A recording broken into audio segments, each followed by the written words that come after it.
Bonjour, une petite réflexion sur la paracha de Kedoshim, qui entre autres comporte la fameuse phrase, le verset qui dit Ve'ahavta lereacha kamocha, et tu aimeras ton prochain comme toi, comme toi-même, tel qu'on a l'habitude de traduire ce verset.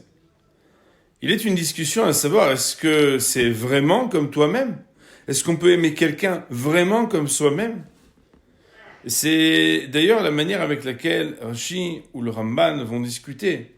Ramban Nachmanide veut dire, mais aflaga, c'est une petite exagération. D'ailleurs, on sait bien que quand on n'a rien à manger ou très peu pour soi-même, on n'a pas le droit d'aimer l'autre autant que soi-même pour partager. C'est l'histoire de ces deux hommes qui sont dans le désert et qui ne disposent que d'une cruche d'eau. Si on la donne à l'autre, on meurt. Si on la partage, on meurt tous les deux. Et si on la boit soi-même, alors on survit. La halakha va être, la loi juive, c'est que d'abord c'est toi-même et ensuite c'est l'autre. Et c'est ainsi que le Ramban Nachmanide explique que aime ton prochain comme toi-même, mais pas plus que toi-même et pas exactement comme toi-même.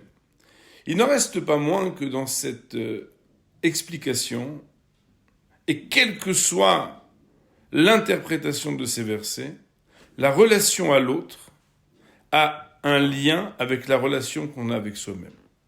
En deux mots, ça veut dire que je ne peux pas aimer l'autre si je ne m'aime pas moi-même, et que aime ton prochain comme toi-même, ça commence d'abord par soi-même.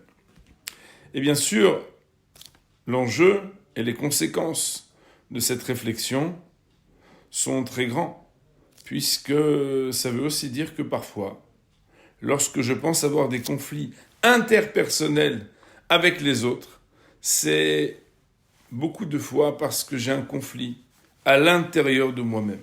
Nos maîtres vont carrément dire « Kol aposel bemumo posel ».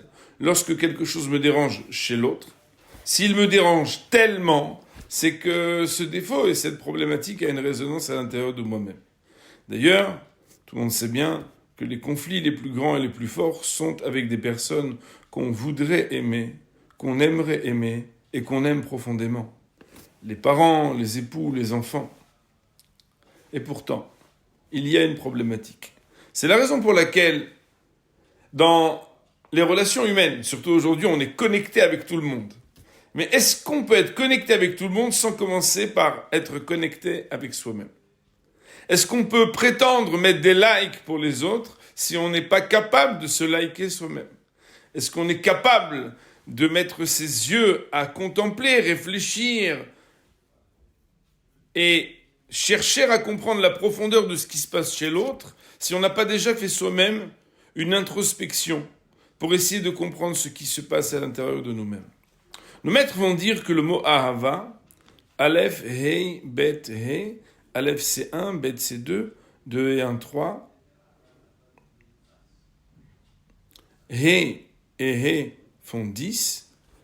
Donc Aleph, Hei, Bet, He, c'est 13. Et c'est la même valeur numérique que Ehad, qui veut dire 1.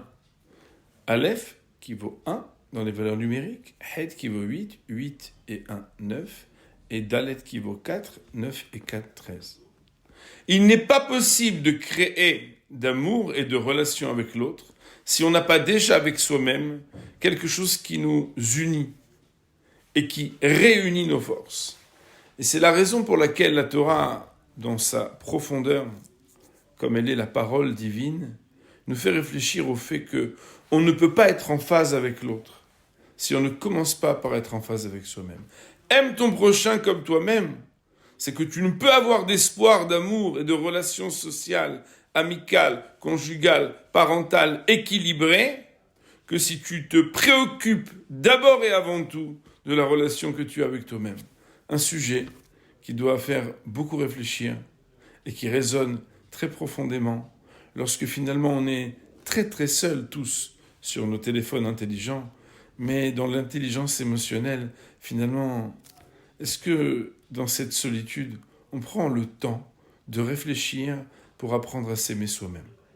Shabbat Shalom.